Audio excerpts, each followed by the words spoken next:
जिन लोगों ने अपनी मर्यादा की सीमा को लांघा है, उन सभी लोगों का विनाश हुआ है और आगे भी होगा।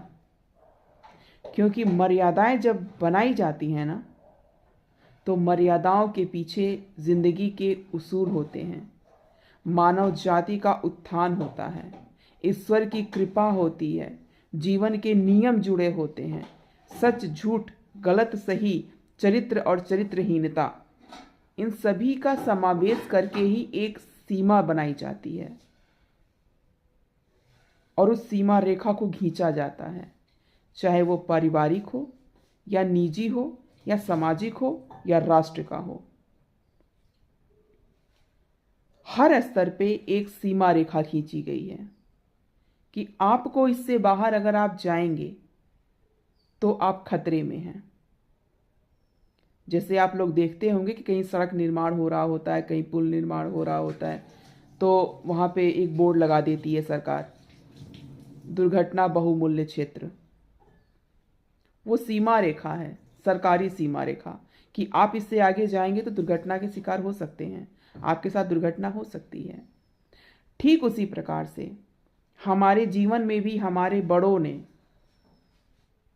हमारे पूर्व के वंशज ने एक सीमा रेखा बांध रखा है, रिश्तों की सीमा रेखा को, मर्यादाओं की सीमा रेखा को, धर्म की सीमा रेखा को।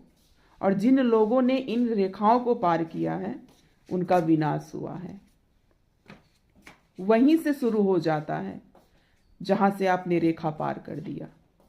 बस फर्क इतना पड़ता है कि तत्काल उस विनाश का पर्दा सामने नहीं आता है, तुरंत नहीं पता चलता, क्योंकि ईश्वर, कुदरत उसे मौका देती है सुधरने का या फिर और बिगड़ने का।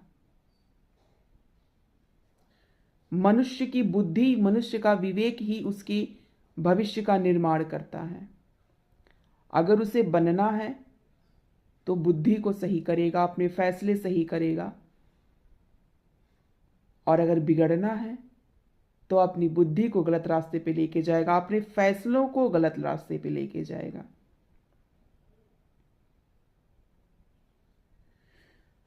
सीमा रेखा में रहना बहुत जरूरी है।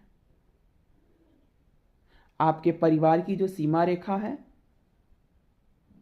आपके रिश्तों की जो सीमा रेखा है, आपके राष्ट्र की जो सीमा रेखा है, और आपके समाज की जो सीमा रेखा है, नहीं तो विनाश है।